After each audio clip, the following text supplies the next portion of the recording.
I don't know what that's all about. I should have got that 35, 40 minutes ago when I called in.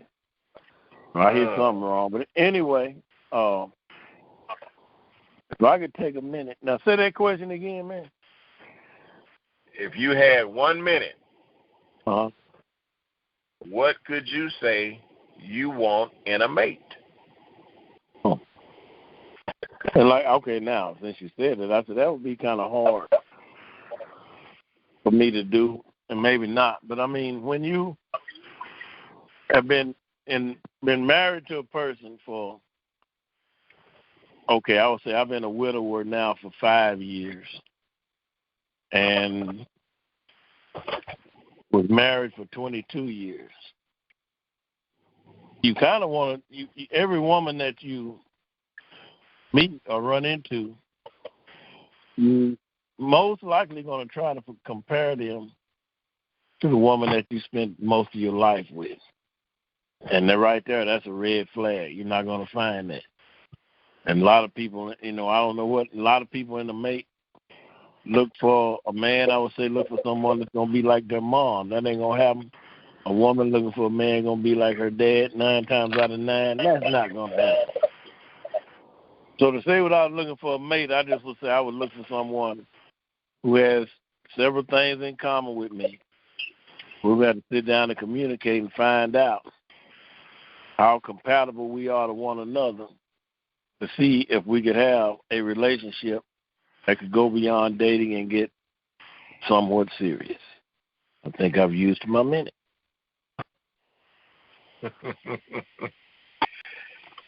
And I know for me,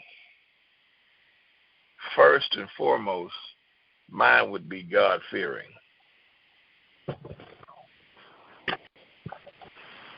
Then after that, it would be honesty, loyalty. I don't really dwell on the finance part so much, because if it's truly a match and you all are going to put your 100% in a piece, you can build your finances.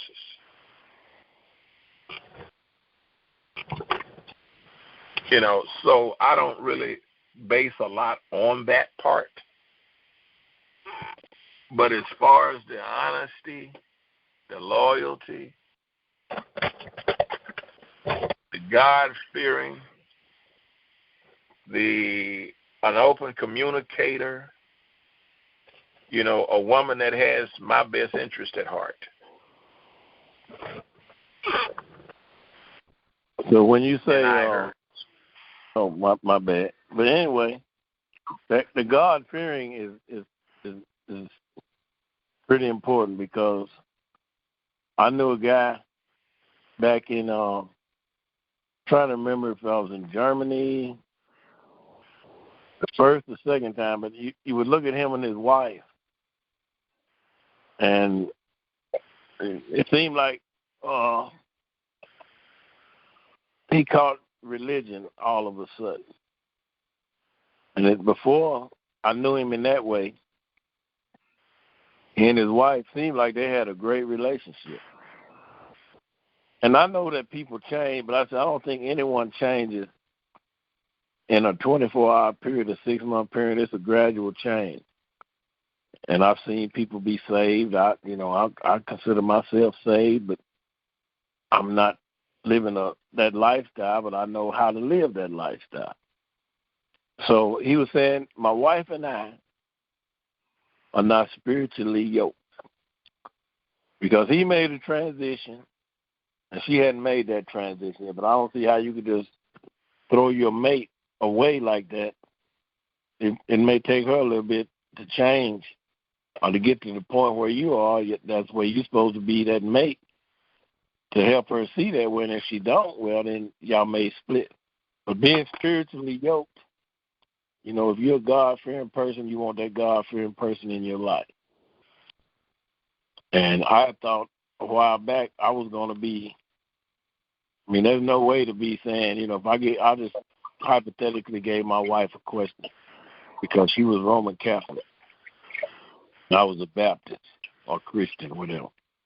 And I told her, I said, realistically, if you were a staunch Roman Catholic, we would not be married today. I tried to get her, I said, go to church. We went to church every once in a while, but I said, what happens if I was to become a minister? And she gave me an answer that I kind of accepted. She said, I guess I'll just be a minister's wife. But she don't understand what comes with that, and I don't know if I will be or ever be, but I thought with that transition had to come in my life and I took that route. How would we work it out, But I think the spiritual thing is important. And loyalty, an old Sergeant Major a while back, he says, loyalty, I don't really put too much stock in loyalty because you can be loyal to a thief. And I don't know where that came from, but that statement that he gave me over 20 years ago still sticks in my head today. But I believe if you're loyal to someone, hopefully that person will be loyal to you in return. Brothers and sisters, don't let the crickets take over the network.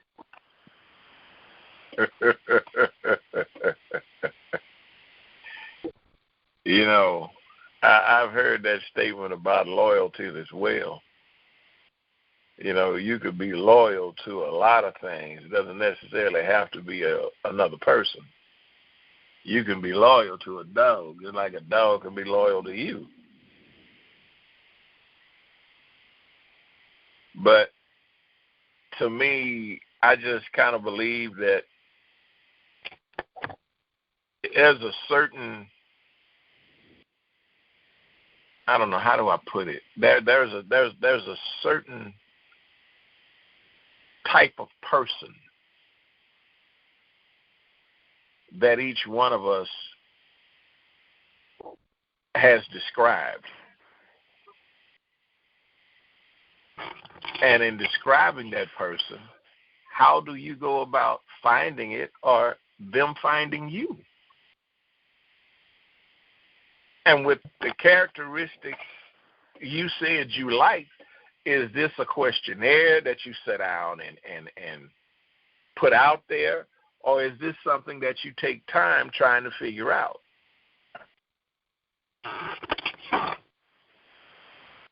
Questionnaire.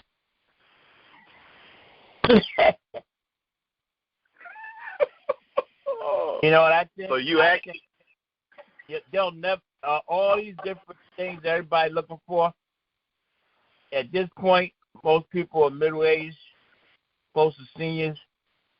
You probably never find that person in your life. Not optimistic. Not with everything you want. You know what I mean? Sometimes you're going to have to settle for a little bit less. So optimistic. That's what I think.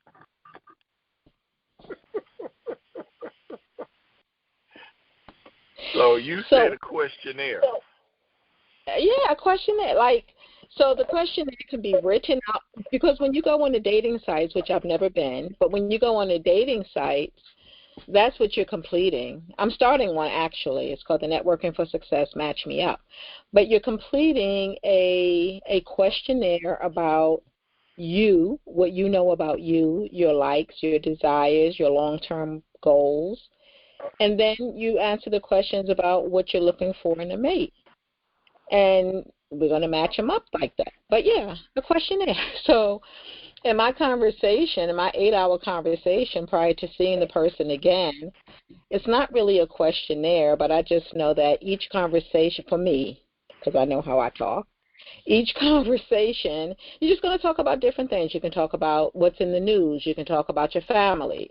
It's very important to know how people get along with their families and the parent of the same sex as the mate they're looking for, because that has a real strong bearing on how you will be treated as a woman in that man's life based on the relationship he's had with, one, his mother, and two, the other women in his life. So I ask men when I'm chatting, why are you single? And when they start telling me she did this and she did that and she did this and she did that, I know it's them. So, yeah, a questionnaire. So, whether it's so what written if out someone or. responded? But then, what if someone responded? What if someone responded to that question? It's a choice. I choose to be. That's fine. I mean, you choose to be single. Then what are you looking for? Like the guy who says, he's looking for a lover. He has none because he doesn't have time. All right. How are you inviting me into a position you don't have time for? Pray tell. So if you choose to be single, what has changed your mind? And please don't say me. That's so superficial to me. Like if we not you, No, I but understand. Right. If that's their response, it's like not. I mean that sends up my antennas. If all of a sudden you choose to be single, but now you're trying to be a double. Really? How heavy is that ball? Just asking. Well, I mean, wouldn't it be easier for that person to be like, well, I'm not per se looking for a relationship, but just a friend, and we'll see where it goes from there. See, you're supposed to know what you want in your life. So there are people who will, okay, there are people who will say, I'm never going to marry again. And what they are doing in some cases is blocking their happiness. They're attempting to control their happiness, but they're in some cases blocking it. Because if you're what's the difference in dating someone, just asking, dating someone or 100 someones, long term, let's just say, you're seeing someone long term, what's the difference in that long term relationship and marriage? One big difference is, I'm going to say, security. Again, marriage for me is about combining something that you can't get single. So it could be because, we're in a relationship and we love each other. Let me say that. We're in a relationship, we love each other.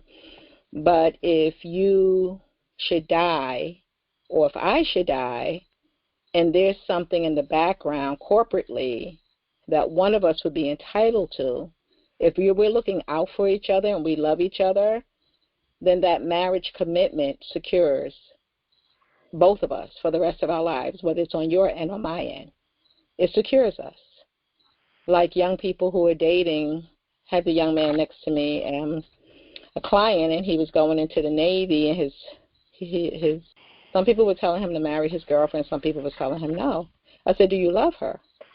He says, I do. I said, so then why wouldn't you marry her? Because you can go into the military and die, and if you love her and care about her, somebody should be getting those benefits. I'm just saying. He says, yeah, but I don't really know. I don't really know. I said, are you having sex with her? He said, yes. I said, are you using condoms? He said, no. I said, then you better know. Because if you're not using condoms and you make a baby, that's serious. So you're either serious or you're not serious. And if you are, marry her before you go in. And I'm not looking out for the woman. It would be the other way around. If it was the woman going in, just in all fairness, don't leave it on the table if somebody you care about can get it. But if you are in need of companionship, why would you limit your level of happiness with a good companion by saying that you'll never marry again? And it's not necessarily that you'll never marry again because your other marriage was bad. You could be a widow, you could be divorced, whatever it is. Why would you limit your level of happiness? And especially if that person wants marriage. Well, I don't think you should go into a relationship. It's my personal opinion. I don't think you should go into a relationship thinking about what's going to happen when you die. See, I think you should go into a relationship thinking about enjoying life, whatever life you have left. And, I understand people try to plan death, but for me to say initially when you go into a relationship, oh, when I die, you're going to get this. I think that's the wrong attitude. Now, you know it's going to happen, but, aren't you going in a relationship to be happy? Or are you going in and talking about what happens when you die? What the hell what is that? I didn't say going into the relationship with those thoughts in mind. I said if you're in a relationship and you love the person, so you're already in it and you love them, then both of you should want to secure each of you as best as possible. And guess what? Believe it or not, death happens. I know that's a shock. Hold on to yourself. We know it happened. We know it happened. But I would say, well, you get your insurance or whatever the case. But your main focus, or my main focus, is to be happy. And my main focus is whatever little time I got left on this earth, try to enjoy that. Because to be blunt, what I'm thinking about what's going to happen when I'm dead. That's not happiness, that's depression. Unless you're going to heaven here. Yeah.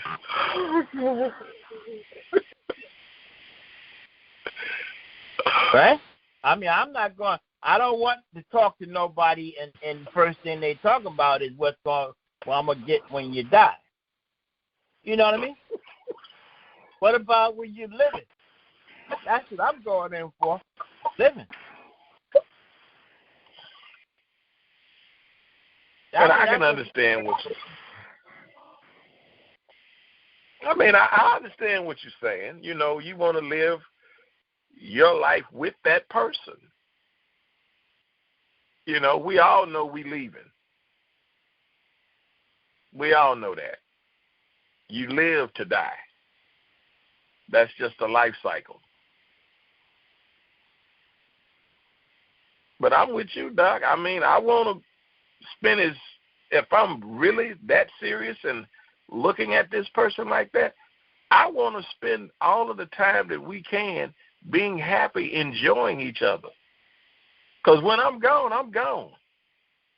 I'm not going to know what you do with nothing.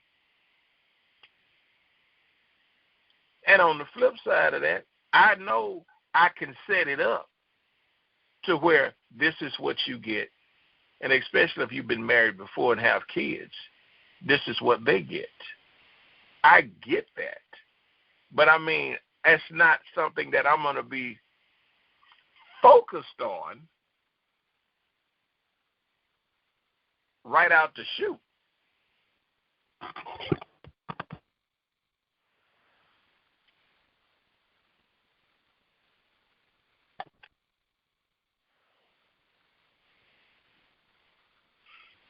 And then one more question about that. You said you asked the guy why are you single or why you by yourself?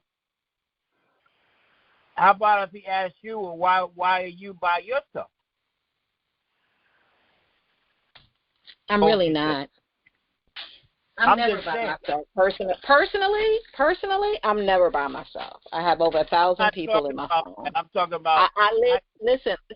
Here's the answer. I live a different kind of life.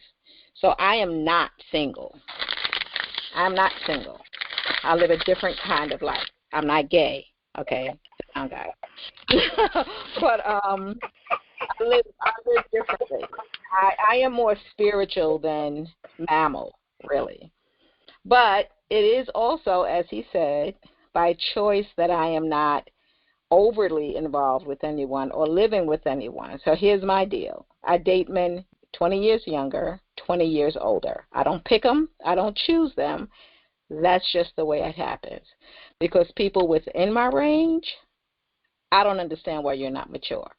I don't understand why you're acting like you're acting. And not all of them, but it just happens to happen that I'm 20 years younger and 20 years older when I do happen to get involved with someone. But I'm more spiritual than mammal. Well, one time in my life, I had a girlfriend that was 20-something years younger than me. And she had 2 kids by somebody else, and I called myself helping her out, like giving her a couple dollars here and there. But I pretty much just turned into a sugar daddy. And only thing she basically, we have very little in common other than she constantly asking me for money. So that's one of the problems when you do, like, I don't know about the 20 years older, but the 20 years younger, is that you may not have as much in common.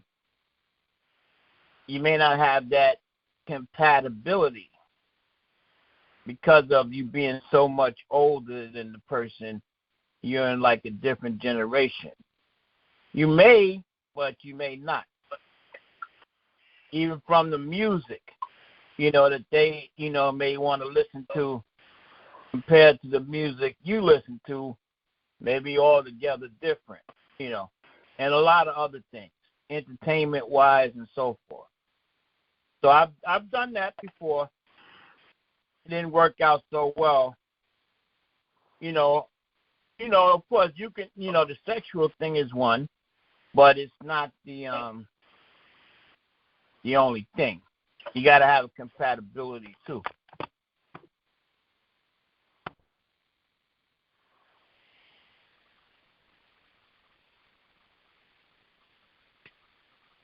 We can see where the lady says she's never alone. She'll date 20 years younger, 20 years older.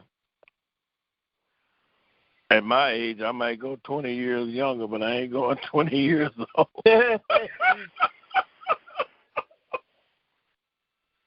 Unless, now, that's probably being a little superficial but I don't see I see a 47-year-old woman we can be pretty tight. So that I just gave my age. But I can't see me get with no 87-year-old woman, because I'm definitely going to ask her how much of your check I'm getting when you go. But I might leave before her. And I have been laughing my butt off all night at Everett. Thank you so much. I really needed that. That's all good. But anyway, and I hope I don't take up all the time, but I had an aunt, and married to one of my mother's uncles. And we ended up taking care of him, but she was, I don't know how close they were in age or whatever, but he lost his eyesight. And all she could talk about, and I'm like in junior high school, and all her conversation, like, when Ernest died, I'm going to do this. When Ernest died, I'm going to do this. When Ernest died, she just kept saying that. She died for Ernest. And it wasn't funny, but, she was talking about what she was going to do when he died. And she died, see how many years? 2 or 3 years before he did. And we ended up, taking care of him before we put him in a nursing home, because he could do things for himself, being visually impaired. He could shave. He washed dishes. He could do a lot of things that you wouldn't think he could do. But like I said, we were kind of ended up moving in his house so we could take care of him. And he was in the house one day. He was roaming around. We called him Uncle Happy. And he was roaming around, looking through the bedroom drawers. He was feeling around. And my dad just asked me, Uncle Happy, what you looking for? He said, I'm looking for my pistol. He said, well, you can't see. He said, but I can hear you. I can hear you, mother.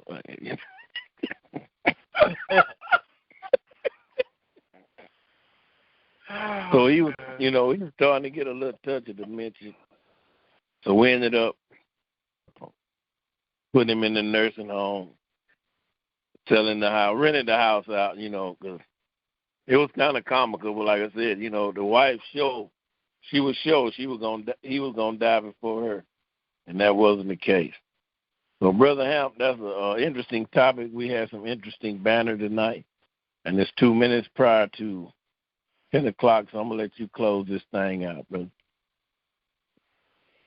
Well, I would first like to start by saying I appreciate everybody that was on the line, the input that they gave, your thoughts.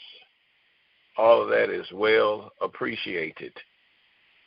And I would want you to all know that this has been fun.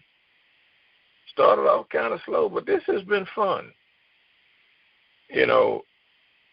It's not often you get to do something that you really enjoy doing every week. And this is one of the things I actually look forward to on Wednesdays. I clear my schedule by 8 to make sure that I'm ready by 8:30. And without any further ado, are there any other announcements, questions, or concerns?